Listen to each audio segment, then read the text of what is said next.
ปีนี้หน่อยกูเก่าเนาะเฮาแต่กี้ก็ยังสวดมนต์ข้ามปีก็ยังไหลเข้าไปใส่เบิดว่า กันว่ากรุงเทพเขาก็ลังมาเบิดล่ะครับ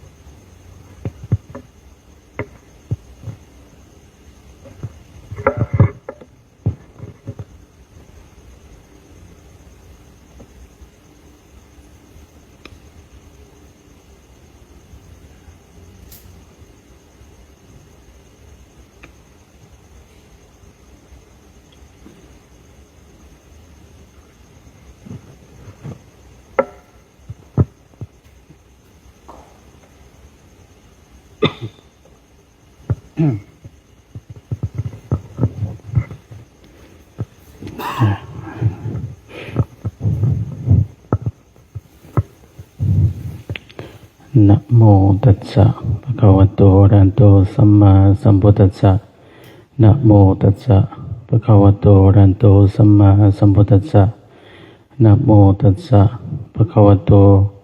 อะระหะโตสัมมาสัมพุทธัสสะจิตเตอะสังคลิเถสุขติปฏิกังขาจิตเตสังคลิเถทุกขติปฏิกังขาติขอการนำพ่อแม่ครูบาอาจารย์พระเถระนุเถระวรรณวสิกนวกะมัชฌิมะเจริญพรออกตนญาติโยมสาบานปฏิได้กับบ้านสังทอการต่อไปก็ถ้าไม่ลงนั่งฟังตามสบาย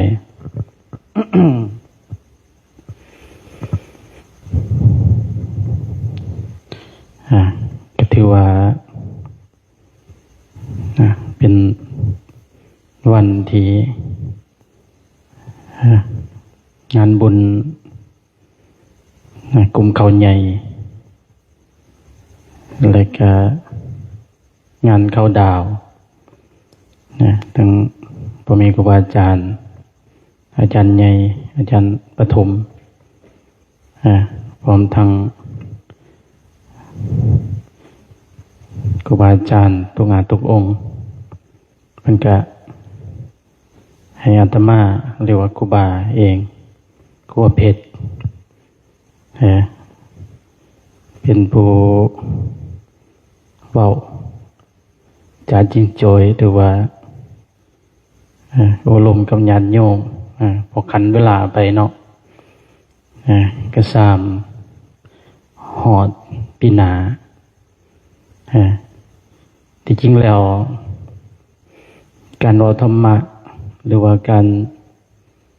ที่แสดงธรรมมันก็บ่ม่วนดอกเพราะว่ามันบ่คือสิ่งที่เรียกว่าย่อยวน ย่อยวนราคะย่อยวนสิ่งที่มันพายเพลินมันก็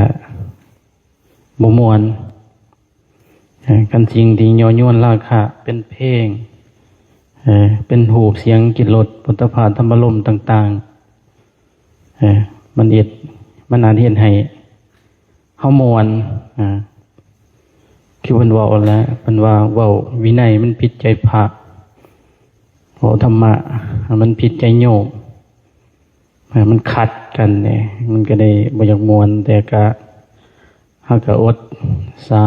ฟังไปข่มไปบ่อยากฟังก็ฟังครูบาเองก็เป็นลูกศิษย์ลูกหาเป็นครูบาอาจารย์ คบกันกับเพิ่นมา2-3 ปีนะก็ได้รู้จักนะก็ที่จริงแล้วทั้งนั้นก็มีการสวดมนต์ข้ามปีคือกันก็บ่อยากถิ่มอยากปาบนสถานที่ครูบาอยู่นะ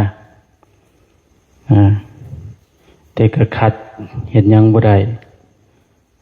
ย้อนคือครูบาอาจารย์บรรวาลและ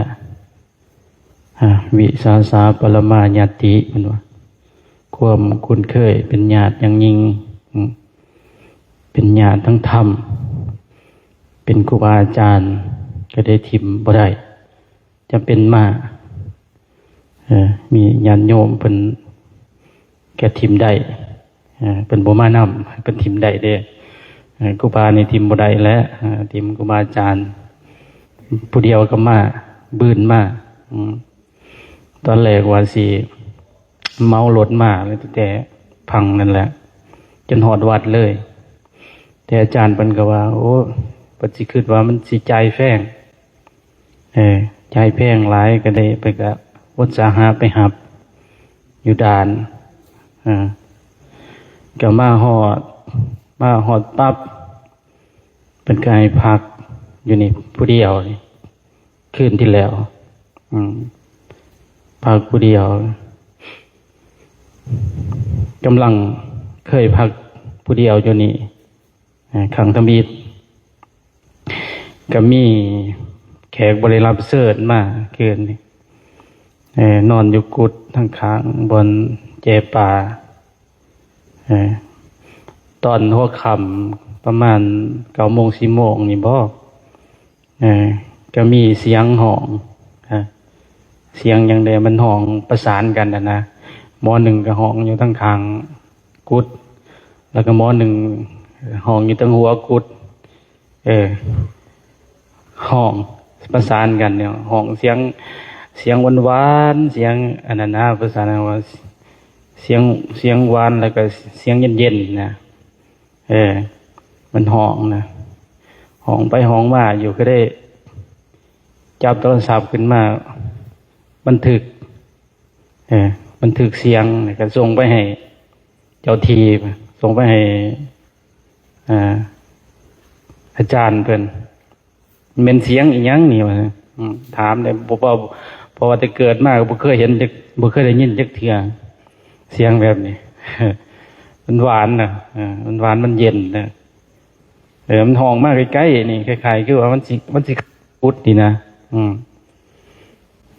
ห้องก็ได้เพิ่นว่าอะไรเราของแท้แล้วหั่นเพิ่นว่าของแท้แล้วก็ได้แห้งสงสัยวันนี้มันเสียงยังของแท้เสร็จวันนี้มาก็เลยถามไปถามมาเพิ่นก็บ่อยากบอกเอาก็ได้คืนได้ว่ามันเป็นเสียงอันยังก็ได้ไปศึกษาอยู่ใน YouTube เสียงเอาเสียงเขา YouTube เอาเสียงเขาบ่ได้วันนี้ก็ได้ไปศึกษาไล่เบิ่งสัตว์ป่าแต่ละประเภทเอาเป็นประเภท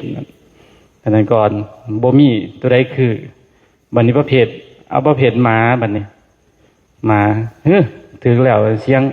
งหมาจอก หมาจอกก็ได้เพิ่นก็ได้เฉลยให้เพิ่นก็ว่าหมาจอกอาจารย์ว่าเพิ่นก็หมาจอกหลังจากนั้นก็มันก็ยับไปห้องแถวโซนคนทางเข้ามาบัดนี้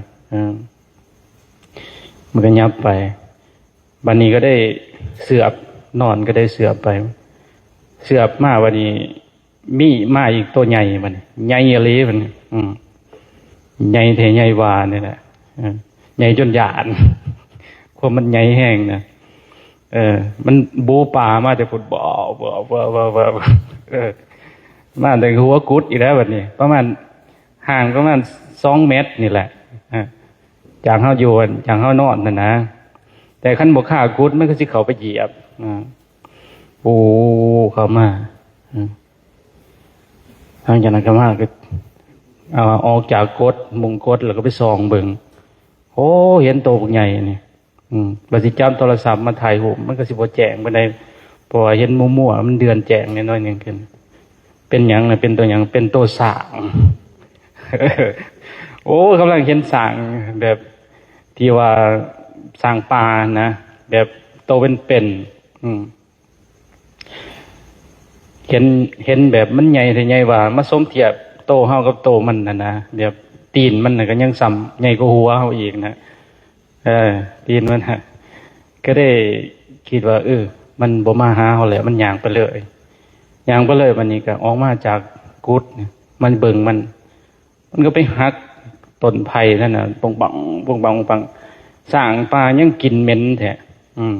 เฮาอยู่แถวที่ยังถือกินมันหันแม่นกินเหม็นสาบมันน่ะนี่นอกเขาเอิ้นว่ามาสังเกตเบิ่งพิจารณาเบิ่งว่าพวกที่ตายเป็นสร้างพวกที่ตายเป็นนี่นะด้วยอำนาจของมานะอันหนึ่งแบบว่าตัวเองดีว่าตัวเองเก่งว่าตัวเองยิ่งใหญ่นะมันก็ได้โตใหญ่แม่นบอกบัดนี้สังเกตคันว่าคนที่มักขี้ยานเนี่ยนะกินมันแห้งนะเกินว่าอำนาจพลังของมันนะมันสามารถเฮ็ดให้คนยานมันได้มันก็ได้ว่าเป็นการแสดงออกอันหนึ่งของสัตว์ของที่ว่าอำนาจของความที่ว่ามันอวดดีมันอวดเก่งเรียกว่ามันใหญ่นะตัวนี้ได้แบบอำนาจของกิเลสตัวนี้ได้จะพาให้พวกนี้มันเกิดเป็นสร้างนะเนี่ยก็ได้เข้าใจว่าคันคนที่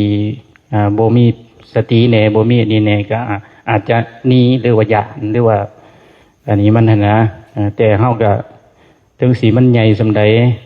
ถึงสีมันเป็นจังไดก็มันก็เรื่องของธรรมศาสตร์มันก็เรื่องของเขาซะนะเฮาก็เฉยๆไปเฮาก็ธรรมดาแล้วก็นอนต่อซะนะก็ได้ผ่านไปวันนี้แจ้งมาก็ได้ไปเบิ่งมันทำลายเฮือนครัวมันทำลายอันนั้นก็ถือว่าย่างเบิ่งหนทางมันก็ไปจักไปไสก็บ่ฮู้นะก็ได้แล้วไปก็ย่างเลาะแถวนี้ก็เห็นสัตว์เห็นอันนั้นหลายเห็นอันนั้นนะไก่ป่าหลายขนาดตั้งข้างอ้อมบริเวณวัดนี่เพราะว่ามันเงียบสงบเนี่ยก็ซ้ำญาติโยมก็ซ้ำอาจารย์ปฐมบัดสิขึ้นมาแต่หลุมนะเฮาก็อยู่คนเดียวเฮาก็เห็นบรรยากาศที่ว่าสถานที่นี้เป็นสถานที่เอิ้นว่าสัพยะเป็นสถานที่เหมาะสมสำหรับที่ผู้ที่อยากภาวนาสถานที่ก็บ่แปลนแล้วก็บ่ไกลบ้านแล้วก็บ่ไกลปานใดหั่นนะก็ผู้ดีคันย่างไปบิณฑบาตก็ทุกอย่างก็คือว่าสมบูรณ์แบบในการที่สำหรับนักปฏิบัติจังว่าอาจารย์เพิ่นอยู่นี่อาจารย์เพิ่นเผาเอานะเพิ่นเผาเอาได้นี่สังเกตเบิ่งนี่จะซ้ำสิได้เอิ้นว่าเป็นมันสิ 100% นะในการที่จะเป็นของสงฆ์หรือว่าในการที่จะเป็นของวัดของว่าก็บ่ธรรมดานะก็ต้องคืออาจารย์บรรเทศนั่นแหละอาจารย์สังทอบรรเทศนั่นแหละกลัวสิได้เป็นของวัดของว่ากลัวสิได้เป็นของเพิ่นก็ได้สร้างบารมีหลายฉะนั้นสถานที่นี้ก็คิดว่าหาได้ยากแบบสินะคือบนครูบาอยู่กับมันก็ไกลบ้านแน่ไกลบ้านก็เป็นสถานที่ก็มีป่าเล็กๆน้อยๆหลังวัดมันก็พอได้ก็ดีกว่าอยู่แถวเซ่แถวยังอยู่คืนบ้านนะอยู่ในเมืองอยู่ก็ดีกว่าก็ยังมีดีอยู่หั่นนะก็ได้ก็อยู่ไปเรื่อยๆก็อยู่ไปภาวนาไปเรื่อยๆ คันผู้ที่มักปฏิบัติมักสงบสถานที่แบบว่ามันบ่ได้ยินเสียงสิ่งต่างๆก็น่าจะบ่เหมาะสมปานใดนะแต่ว่าเรื่องเสียงมันเสียงที่เฮาคุ้นเคยที่ว่าให้มันรบกวนหรือว่าที่ให้มันแบบว่าให้สัพพยะอะไรเนี่ยมันก็บ่มีดอกเพราะว่าอยู่ป่ามันก็ต้องมีเสียงคือกันเสียงนกเสียงหนูเสียงธรรมศาสตร์เสียงลมเสียงนั่นเสียงนี้มันก็มีนะแต่ว่าเสียงคนเสียงเพลงเสียงนั่นเสียงนี้นะเป็นยังคนเฮาใจมนุษย์เฮามันจึงให้ความสำคัญแท้นะให้ความสำคัญหมายมั่นว่า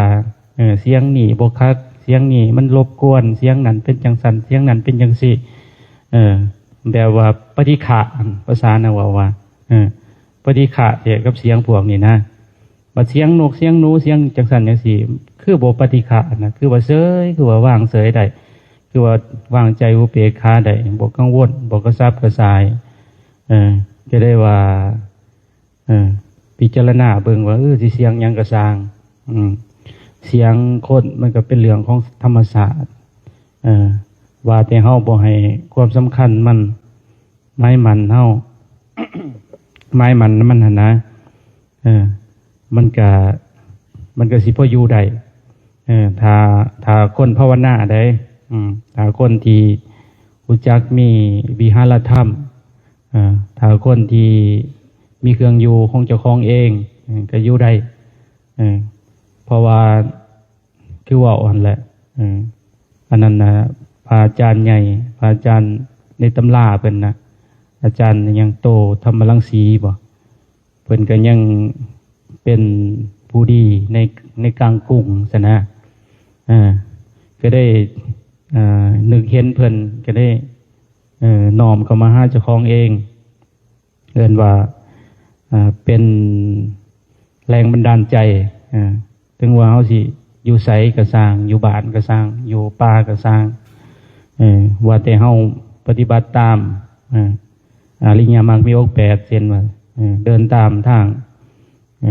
ของครูบาอาจารย์หรือของพระพุทธเจ้าเฮาก็สิได้ดีคือกันนั่นแหละคิดว่านะเพราะว่าทุกศาสนาบอกว่าจะเป็นคิดอิสระภาพซิกกินดูอย่างต่างๆเป็นกาสอนให้เฮาเป็นคนดีคือกันแต่ว่าศาสนาพุทธของเฮาอันนี้นะมีมักมีองค์8เช่นว่าสิหรือว่าเป็นศาสนาที่ต่อยอดทุกๆศาสนานะเพราะศาสนาต่างๆคือว่าเป็นว่าไปหอดแต่พรหมโลกเช่นว่าสินะโดยการที่มีสารสมบัติโดยการเพ่งโดยการอันนี้หอดแต่พรหมโลกบัดนี้ศาสนาพุทธเฮาต่อยอดจากพรหมโลกเป็นนิพพานนะสินะแสดงว่าพุทธศาสนาของเฮานี่เป็นศาสนาดีที่สุดแล้วคิดว่านะเป็นศาสนาเอกนะของโลกแหละคิดว่านะก็ได้ว่าเฮาก็มาถึงทางแล้วเฮาก็ปฏิบัติเอาที่อยู่ไสก็สร้างอยู่ป่าก็สร้างอยู่บ้านก็สร้างแต่ผู้ที่มันหลีกเลี่ยงบ่ได้หั่นนะมันหลีกเลี่ยงมันเลือกบ่ได้ว่าง่ายซะเพราะว่าเหตุและปัจจัยมันก็เป็นไปตามเหตุเหตุเฮาบุญเฮามีส่ำนี้บารมีเฮามีส่ำนี้เฮาก็ได้อยู่ส่ำนี้ก็ถือว่าบำเพ็ญไปบำเพ็ญบารมีไปบำเพ็ญเพื่อหยังนะเพื่อความดีนั่นแหละความดี เอิ้นว่าบำเพ็ญความดีเพื่อความดีนะบ่แม่นบำเพ็ญเพื่อสิ่งต่างๆบำเพ็ญเพื่อความดีเพื่อความดีจังใดคือเช่นว่าตัวอย่างว่าคือญาติโยมมาสิ หรือว่าครูบาอาจารย์สิเฮาเฮ็ดอีหยังก็สร้างโดยเฮาที่เจตนาบางคนก็ว่าทำความดีบ่ขึ้นบางคนหั่นนะบางคนก็ว่าทำความดีกับผู้นี้มันบ่ดีมันบ่ได้มันบ่ขึ้นจังได๋จังว่ามันบ่ขึ้นเพราะว่าสิ่งที่เฮาทำไปแล้วเฮาหวังเจตนาเพื่อว่าอยากได้ดีกลับคืนนะมันก็ได้บ่ได้ที่จริงแล้วคือสมเทียบว่าเพิ่นเป็นหยังจริงให้ทานเพิ่นว่าสินะเป็นพื้นฐานของการที่สร้างบารมีเบื้องต้นนะทานนะสิทานก็เพื่อหยังเพื่อบางคนก็ว่าทานเพื่ออยากให้ตัวเองอยากรวยบางคนก็ทานเพื่อจังสั่นจังสี่ที่จริงแล้วมาพิจารณาเบิ่งกันลึกๆนะทานเพื่อว่าให้เฮาสละความหึงหวงเนี่ยความตนีขี้เหนียวหั่นนะนี่จุดมุ่งหมายของเพิ่นนั่นนะให้เฮาตัวความโลภเนี่ยให้มันเบาบางลงหั่นนะมันจึงมีการให้ทานวันนี้เฮาทำความดีสินะบางคนก็คือทำความดีกับลูกทำความดีกับสามีกับพี่น้องปองป้ายในครอบครัวสินะทำความดีกับบางคนก็ว่าเพื่ออยากให้เขากตัญญูบัดเวลาเพื่อเขาใหญ่มากแล้วก็ให้เขาเลี้ยงดูตนเองตอบแทนนั่นแสดงว่ามีเจตนาตัวใดตัวหนึ่งแอบแฝงนะแอบแฝงคือมันมีความอยากคือมีอำนาจของความโลภความอยากได้อยากดีอยากมีอยากเป็นแสดงว่ามีตัณหาอยู่ในใจของเราแล้วเจตนาอยากให้เขาตอบแทนอยากให้เขาสนองตนนะจึงทำความดีกับเขาสินะมันก็ได้ว่าทำนาทีจะคล้องกันบ่แม่นว่าทำนาทีเพื่อเสียสละเนี่ยพระพุทธเจ้าเพิ่นจึงให้มีการทานนะวันนี้มือได้มือหนึ่งเวลาเขาใหญ่ขึ้นมาหรือว่าพี่น้องปองไปเขาตอบแทนเขาเห็นตัวสิ่งทุกอย่างดีที่สุดมือหนึ่งเขาบ่เฮ็ดดีกับเฮาหรือว่าลูกก็ใหญ่ขึ้นมาก็บ่พังควบแล้วก็บ่ตอบแทนมันก็ไปมีครอบครัวแล้วก็มันก็เฉยมันก็ดูแลครอบครัวมันเช่นว่าผู้เป็นลูกชายผู้เป็นลูกสาวสินะวันนี้เครียดแล้ววันนี้ผู้เป็นแม่ผู้เป็นพ่อก็เครียดโอ้ยมันบ่กตัญญูมันบ่เลี้ยงดูกูมันบ่อย่างสั่นอย่างศีลบ่ตอบแทนนั่นวันนี้ใจมันเกิดหยังขึ้นนะใจมันเกิดโมโหโทโสขึ้นเกิดกิเลสขึ้นหลายกว่าเก่าอีกนะโมโหโทโสเกิดความหายขึ้นมาเกิดความจังสั่นจังสี่เกิดมาปฏิฆะขึ้นมาจังสั่นจังสี่หายจมเขาจากที่ตนเองบ่เคยมีสิ่งดังกล่าวบัดนี้สุดท้ายก็ใจมันก็ได้เป็นโตกอบายภูมิสีเปรตอสุรกายสันนรกดัชสันนสารมีความหายขึ้นมาไปหายเขาไปด่าเขาอีกว่าจังสันที่ลูกอกตัญญูลูกบ่ตอบแทนนั่นมันก็ได้เป็นสิ่งที่ว่าทำความดีเพื่อความดีมันจังแม่นอันนี้ทำความดีเพื่ออยากให้เขาตอบแทนมันก็ได้เป็นกิเลสอันหนึ่งเป็นมานะอันหนึ่งของเฮานะฉะนั้นเฮาก็ได้เฮ็ดจังซี่ซะเฮาก็ได้ว่าวางใจเฮาก็เลี้ยงดูไปตามทำหน้าที่ของเฮาโดยที่บ่มีเจตนาหยังเขามันคันเฮามีเจตนามันมีอันยังภาษาน่ะว่ามันมานะอันหนึงหั่นนะในใจของเฮามันมีแอบแฝงนึงบัดนี้เฮาบ่มีแอบแฝงทุกสิ่งทุกอย่างเฮาให้ไปสลัดไปเลี้ยงดูเข้าไปมันสิตอบแทนหรือบ่ตอบแทนก็เรื่องของเขาซั่นน่ะเหมือนอุปมาประไมเหมือนเฮาปลูกต้นเขานี่แหละ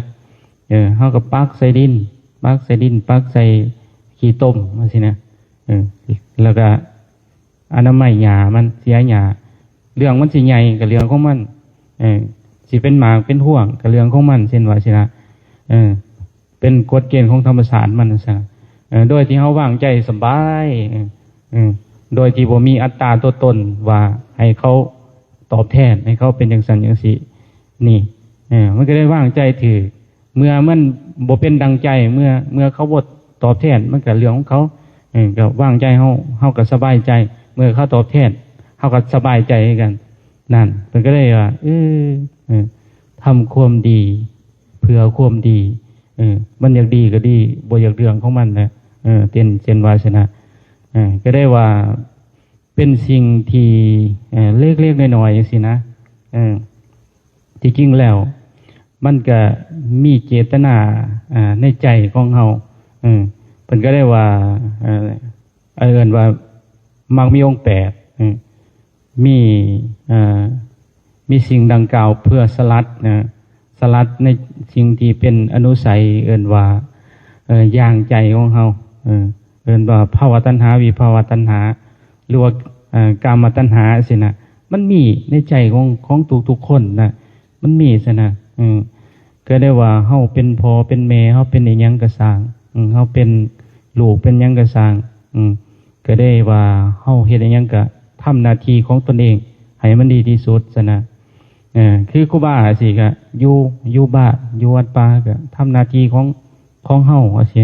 โดยเป็นกลางๆเฮ็ดไปหน้าที่ไปหอดโมงแล้วก็ทำขอวัดไปไหว้พระสวดมนต์ไปหอดย่ำเทศย่ำเว้าย่ำว่าก็เฮ็ดไปตามภาษาสมมุติตามโลกตามอันนี้ตามขอวัดพ่อแม่ครูบาอาจารย์เฮ็ดไปนะก็ซ้ำตายว่าง่ายซะก็ซ้ำเบิ้ลลมหายใจนี่แหละก็ได้ว่าเป็นสิ่งสำคัญก็ได้ว่าเป็นสิ่งที่พวกเฮาสิอยู่ไสก็สร้างอยู่บ้านก็สร้างอยู่ป่าก็สร้างหรือว่านี่แหละก็ได้ว่าการปฏิบัติการทำหน้าที่ของแต่ละคนมันก็สำคัญนะอาจารย์ปฐมเพิ่นก็ทำหน้าที่ของเพิ่นทำหน้าที่ก็เสียสละอยู่นี่แหละอยู่ป่านี่แหละอยู่วัดนี่แหละวัดโพไซนี่แหละเพิ่นก็อยู่นี่อยู่แบบถึงว่าญาติโยมสิมาเพิ่นก็อยู่ของเพิ่น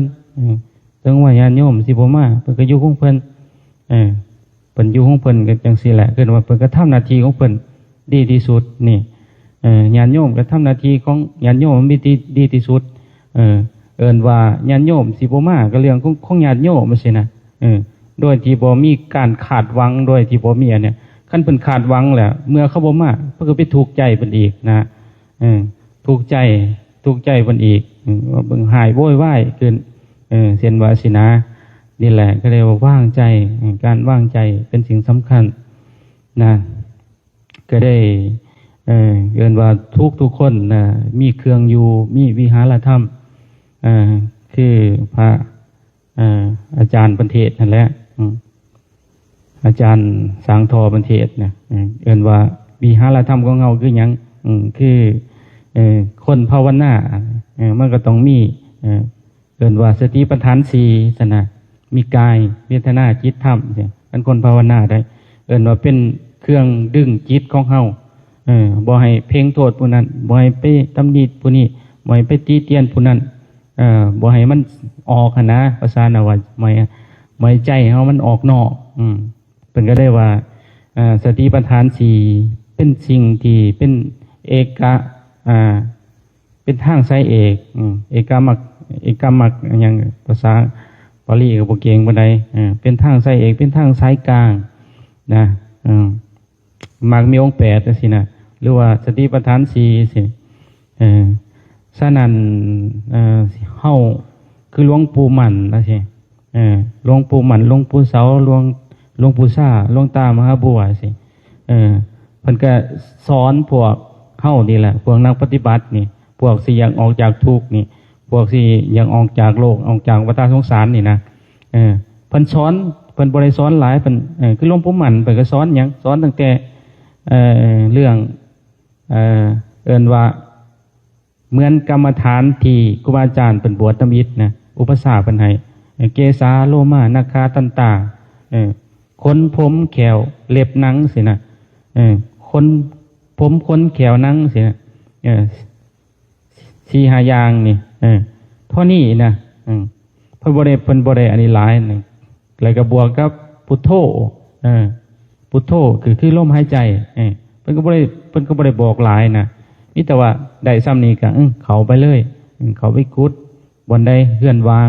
บนได้ทำบนได้ปาสะบนได้นี่จัดเลย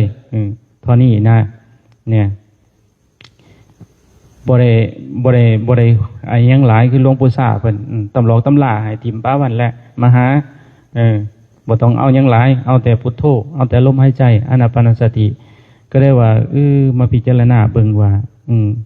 มันอยู่ในหันมันก็เป็นสติปัฏฐาน4มันมีว่ากายในกายเบิ่งลมกายหยาบกายละเอียดจังซี่นะตัวนี้แหละพอเฮาบ่ปฏิบัติพอบ่เอายังหลายมอยจิตเฮามันส่งออกเพราะว่าจิตส่งออกเป็นสมุทัยจิตน้อมเข้ามาในเป็นมรรคผลของจิตที่มันเข้ามาในนี่มันก็เป็นนิโรธ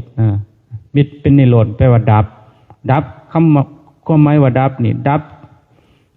ใจเฮามันดับจากการที่มันส่งออกจากการมันที่เอิ้นว่ามันปรุงแต่งนานาประการหั่นนะมันคิดนั่นคิดนี่คิดในอดีตในอนาคตมันก็ดับนะเพิ่นก็ได้ว่าให้เฮาอยู่กับพุทโธอยู่กับลมหายใจอยู่กับร่างกายของเฮาหรือว่าอาการ32ประการนี่แหละเหมือนมีในตำราชื่อว่าเท่าอย่างปิงทิกะเท่าปิงทิกะหรือว่าปิงทิกะมนพสินะคือเราก็อายุหลายแล้วในตำรานะประมาณ120คือพวกเฮาสิละเราฮู้ว่าคติของเราการที่ไปของเรานี่จังได๋ก็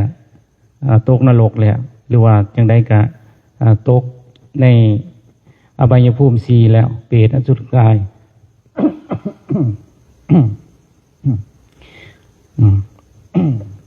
เปรตอสุรกายสันนรกสันเลสารแล้วเราว่าบัดนี้จังได๋เราก็คิดได้มื้อหนึงเราก็เข้าไปหาพระพุทธเจ้าเข้าไปสอบถามความรู้เพราะว่าช่วงพุทธกาลเนาะช่วงนั้นก็ชื่อเสียงมันของพระพุทธเจ้าของพระพุทธองค์ก็เรื่องลือไปทุกสารภพสามารถที่จะช่วยคนให้พ้นทุกข์ช่วยคนให้ผู้ใดมีความทุกข์ผู้ใดมีความกังวลผู้ใดอยากถามพระพุทธองค์เพิ่นก็มีพระกรุณาธิคุณมหาธิคุณพระปัญญาธิคุณสินะเพิ่นมีคุณเบิดต่อสัตว์โลกผู้ที่สนใจผู้ที่มีความเกี่ยวของสินะบัดนี้ปิงติกามนกเพิ่นก็เฒ่าแล้วเพิ่นว่าโอ้ยอยากรู้ว่าวิธีทางที่จะเฮ็ดให้ตนเองพ้นทุกข์หรือว่าเฮ็ดให้ภพชาติเจ้าของให้มันสั้นลงภพชาติแต่ละคนนี่คือบางคนนี่อยากรู้ว่าภพชาติเจ้าของยาวหรือสั้นนั่นเบิ่งความปรุงแต่งเบิ่งว่าสติเฮามันสิเห็นสังขารว่าสิเห็นความคิดของเฮาไว้ส่ำใดนะบางคนนั่นปรุงแต่งคิดนั่นโอ้ย5 นาที10 นาทีหรือว่าชั่วโมงหนึ่งจังฮู้ว่าเจ้าของคิดจังมันไปหอดไสแล้วนั่นแหละความมันยาวไกลนี่แหละระบบปฏิจจสมุปบาทนี่มันต่อเนื่องหอดไสแล้วก็บ่ฮู้นะบางคนนะแต่บางคนนี่เห็นมันไว้เห็นเกิดดับไว้เอิ้นว่าแต่ละคนนี่มันบ่คือกันเด้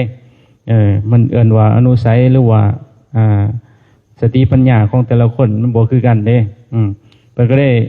เป รียบเทียบอุปมาว่าภพชาติเฮาอยากเบิ่งว่าภพชาติเฮามันสั้นมันยาวส่ำใดหั่นน่ะเฮาเบิ่งตัวนี้อยากรู้ว่าตนเองมันส่ำใดการที่โลภโกรธหลงของเฮามันเบาบางส่ำใดมันหนาส่ำใดซั่นน่ะเบิ่งตัวนี้แหละการยึดกันจิตของเฮาซั่นน่ะบัดนี้พิงทิกามนพเราก็คิดว่าภพชาติเรานี่ตกต่ำแหละเพราะว่าส่วนหลายแบบคันถือ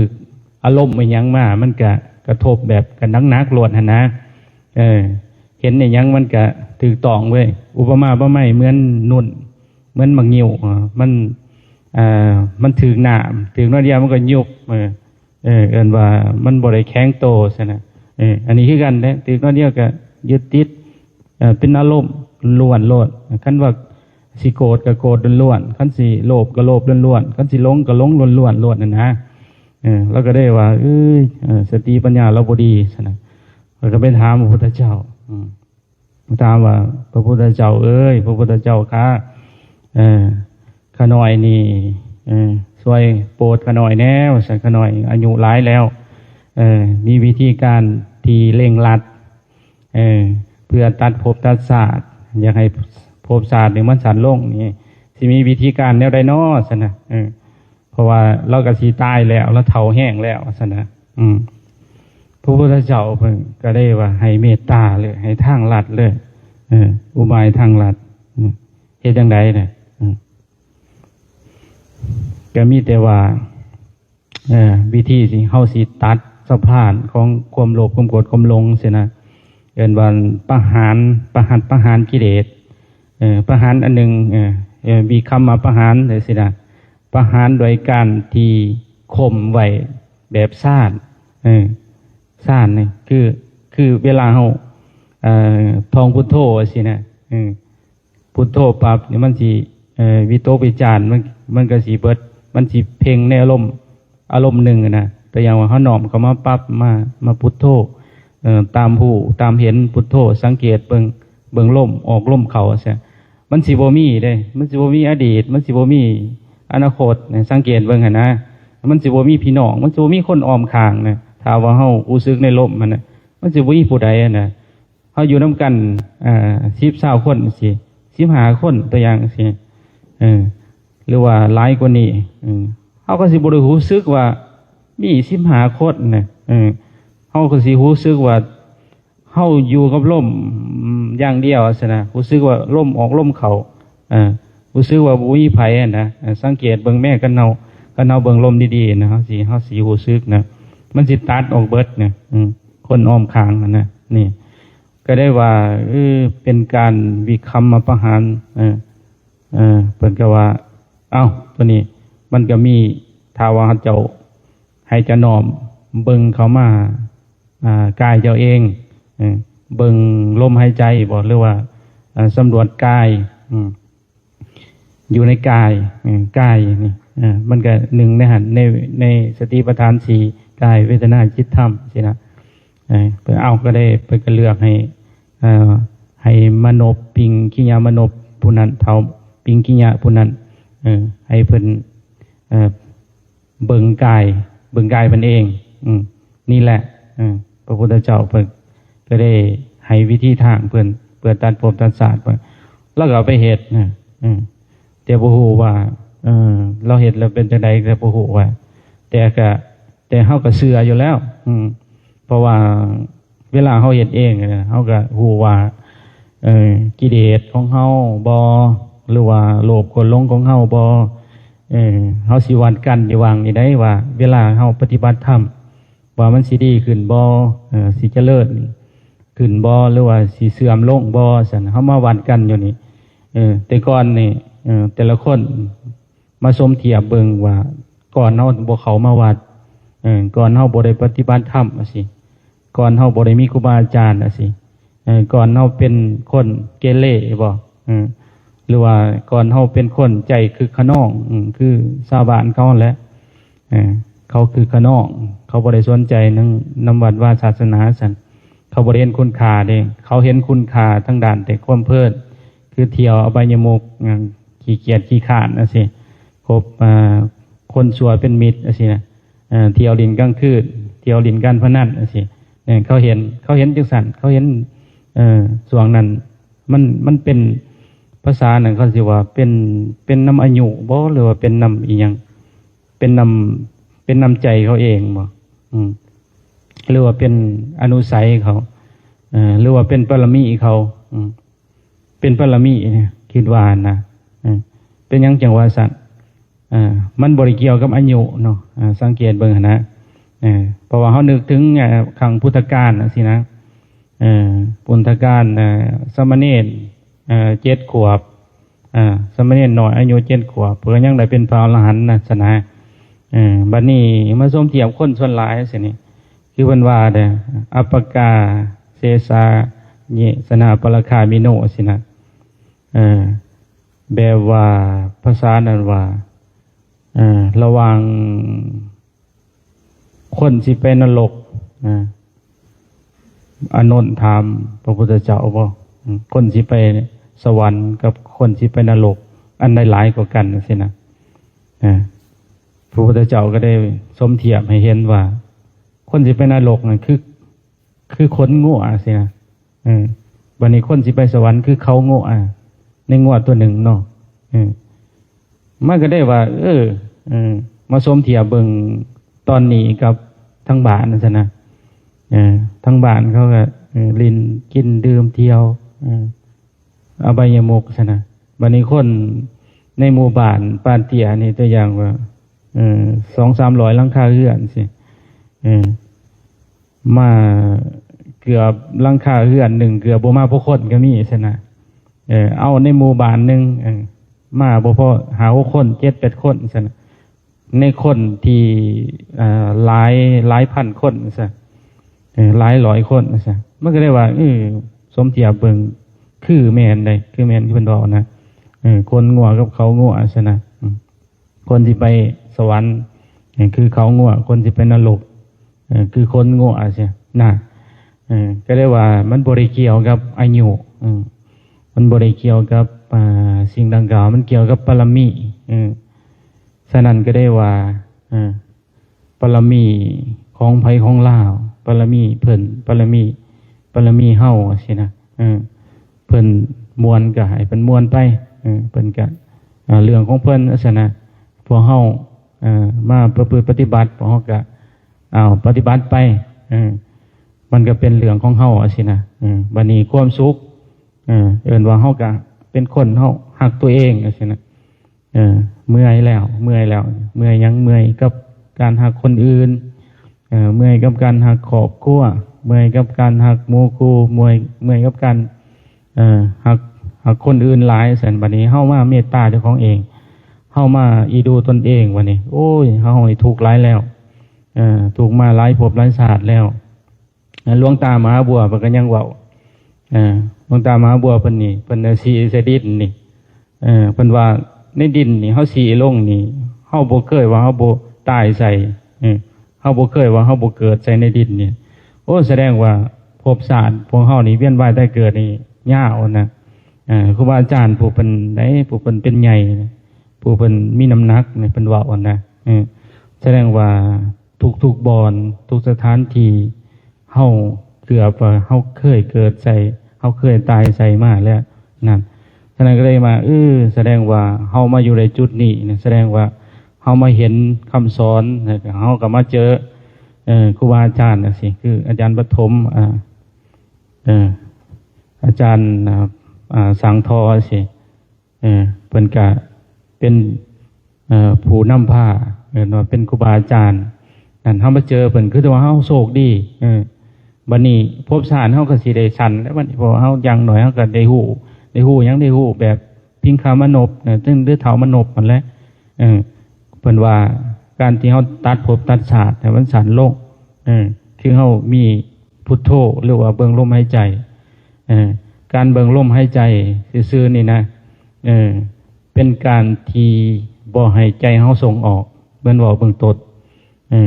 คันเฮาใจบ่ส่งออกแล้วอานิสงส์มันหลายเด้อานิสงส์ของการที่เฮาเบิ่งลมหายใจ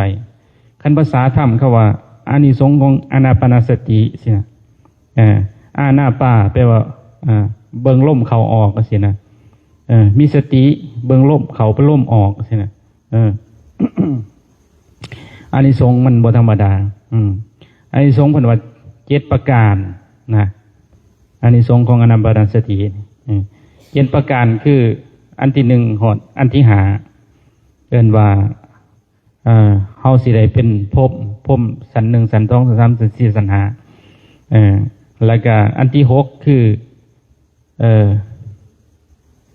เป็นอะไรอย่างเป็นพระอรหันต์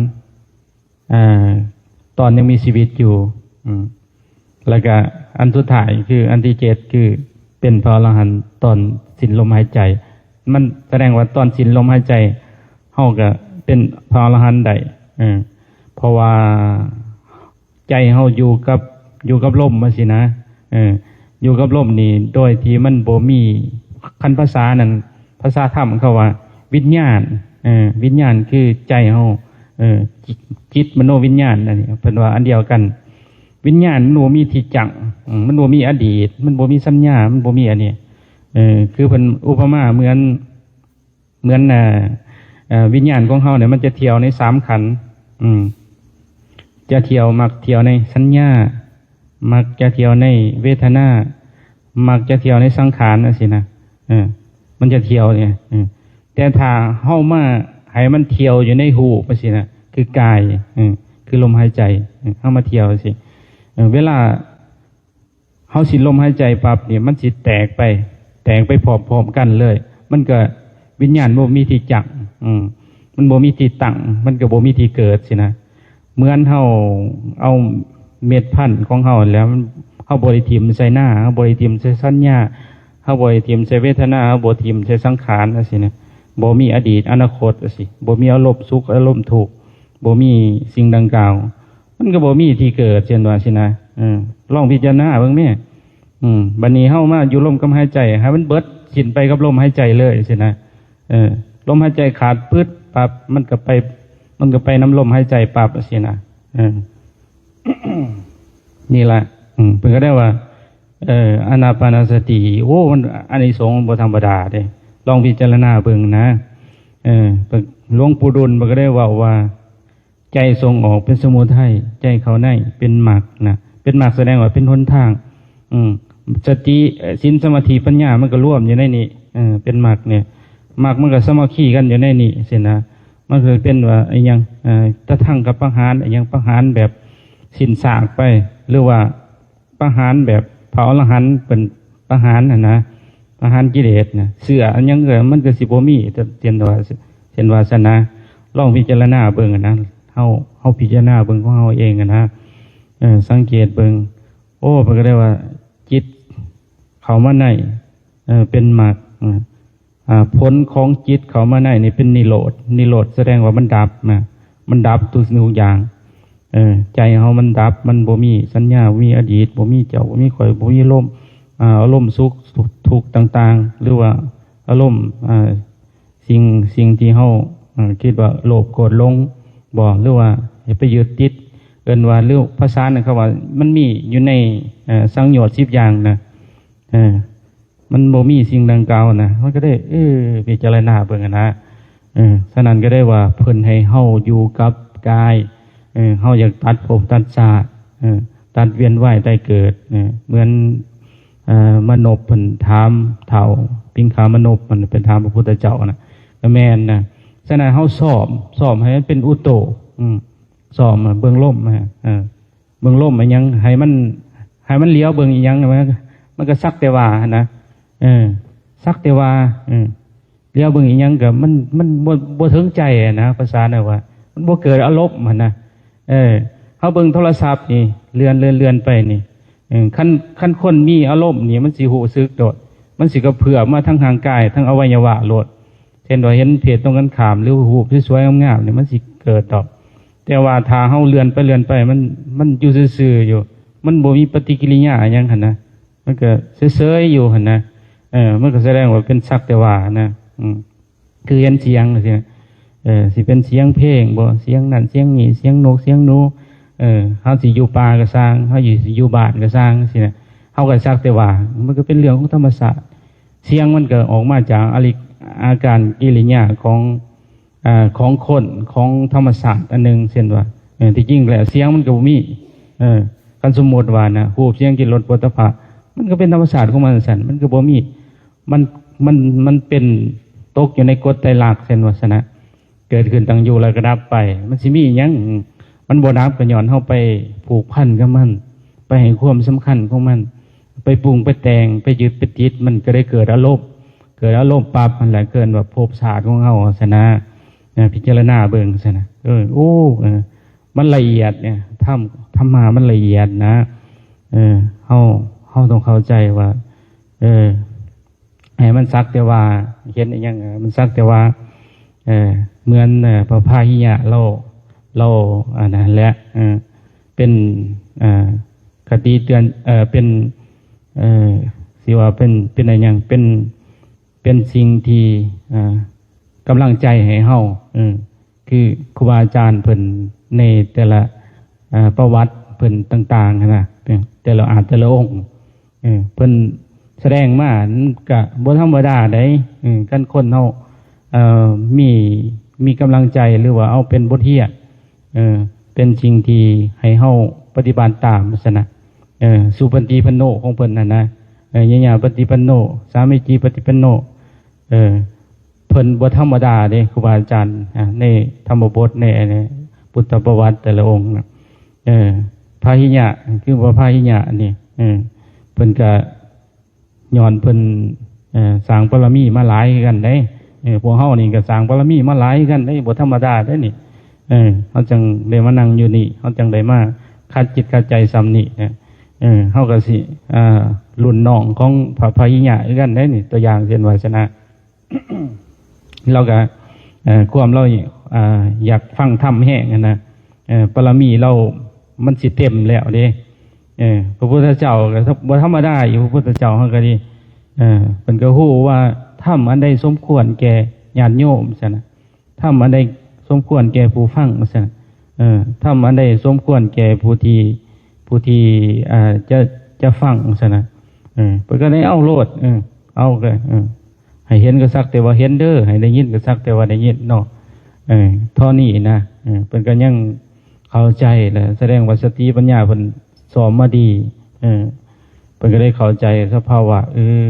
รูปเสียงกลิ่นรสโผฏฐัพพะมันก็ตกอยู่ในกฎไตรลักษณ์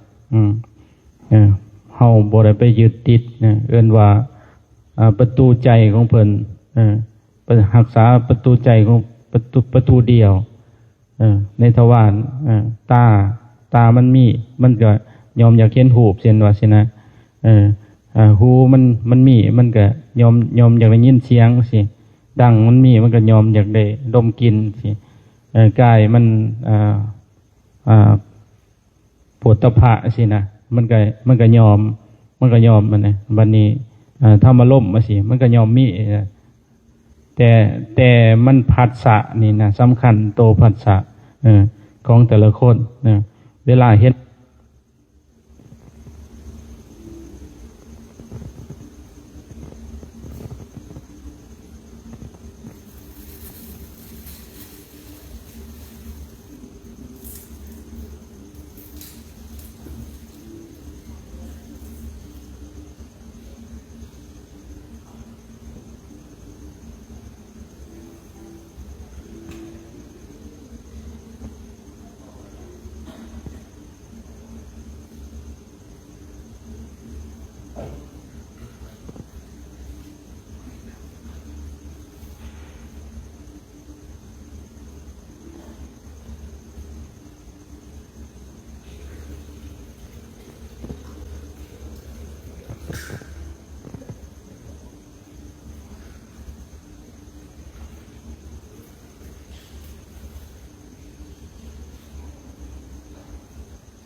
ขัดจังหวะไป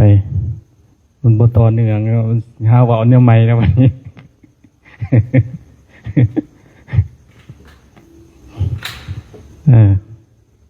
ยังครูบาอาจารย์กันยังหลายองค์อยู่ได้นี่เป็นเสียขึ้นเบิดประจักถ้าฟังองค์ใหม่เลยเนาะ นะก็คือสีโบมีหยังหลายนะ ก็ก็สิลงแล้วบัดนี้เพราะว่ามันก็อันนี้เลย ขาดจังหวะเลยเด้ ก็อยากขอฝาก อยากบอกว่าชีวิตทุกคนย่อมแปรผันสิ่งสำคัญอย่าประมาทสิ่งผิดพลาดคือบทเรียนสิ่งภาคเพียรย่อมมีผลสิ่งสวยตนคือปัญญาสิ่งบูชาคือบุญคุณผ้ากำจูนคือพ่อแม่ผ้าเสริมแก่คือครูบาอาจารย์สิ่งเป็นม่านคือความสัวผ้าเมามัวคือความอยากผ้าลำบากคือความเจ็ดขาดใจเบิกบานคือบ่มีหนีใจปนปีคือใบหยมกภายสุขคือธรรมะโดยคุณพุทธะจงชนะความขัดข้องโดยคุณพระธรรมอันเนืองร่องจงชนะมุสตุมานโดยคุณพระอริยสงฆ์ขอให้ทุกท่านเป็นสุขทุกสถานอันตรายใดๆก็จงแผ่วพานใจดีจะสบายเมื่อทุกตนทุกคนบุญที่เฮากระทำนี่จงเป็นเหตุเป็นปัจจัยให้เจ้ากรรมนายเวรมีส่วนร่วมถ้าถึงสุขคอยสุขยิ่งขึ้นไปถ้าถึงทุกข์คอยพ้นจากทุกข์และบุญที่เฮากระทำจงสะท้อนย้อนกลับมาให้พวกเฮาปฏิบัติในค่ำคืนส่งท้ายปีเก่าต้อนรับปีใหม่หรือว่าบุญคุมเขาในการนี้ในขณะนี้สะท้อนย้อนกลับมาให้พวกเฮามีความสุขมีความเจริญมีอายุวนะสุขขังมีดวงตาเห็นธรรมทุกตนทุกคนกองกาถือทุกขอกราบ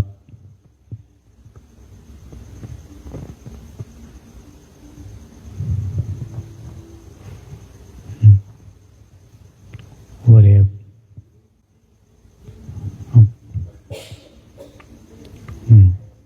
ว่าสวดอิติปิโสเลยจะจบแล้ว